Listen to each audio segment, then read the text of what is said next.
I merely exist when you can live. So turn to your neighbor and say, neighbor, stop existing and begin living. I can't hear you. Say, neighbor. Okay, the one you're talking to looks boring. Turn to the other neighbor.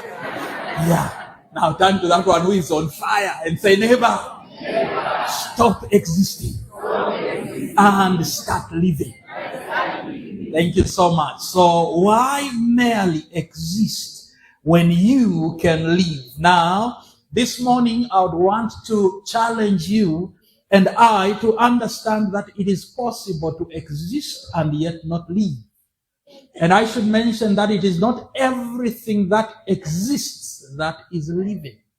Just as this pulpit is existing but not alive. It is true that this hall exists, but is not alive. And I should mention that unfortunately we have amongst ourselves those that exist and yet are not alive. And the challenge of this morning is that you and I should live. And hence, without even delay, I should mention that you are not alive until you discover your purpose. Anyone that does not know their purpose, that is not living their purpose, is not fully alive, is merely existing. And I should begin by highlighting a few quotations on the issue of purpose, which we have given an introduction to. So, a great man, the great Dr. Myles Munroe, once stated, and I quote, that the greatest tragedy in life is not death, but a life without purpose. The greatest tragedy in life. In other words, a tragedy is a misfortune. A tragedy is a crisis. A tragedy is a disaster. And he says the greatest disaster of life is not death. It is living life without purpose. Ralph Waldo Emerson, a great writer, poet, and thought leader, once said, the purpose of life is not to be happy. It is not to be happy, it is to be useful.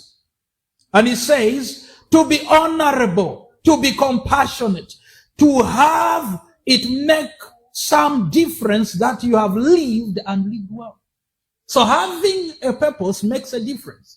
It will indicate that you have lived and you have lived very well. So Ralph Emerson, who was a great writer himself, having lived his purpose, he says, listen, the purpose of life is not to be happy.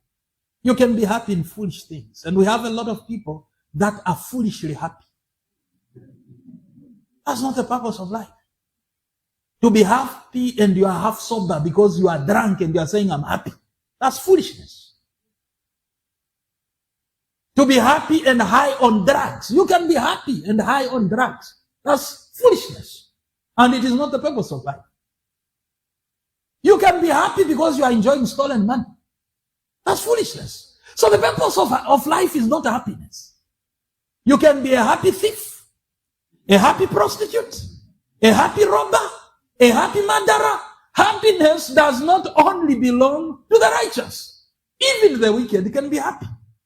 Even the most dangerous of people can be happy. So the purpose of life is not happiness. The purpose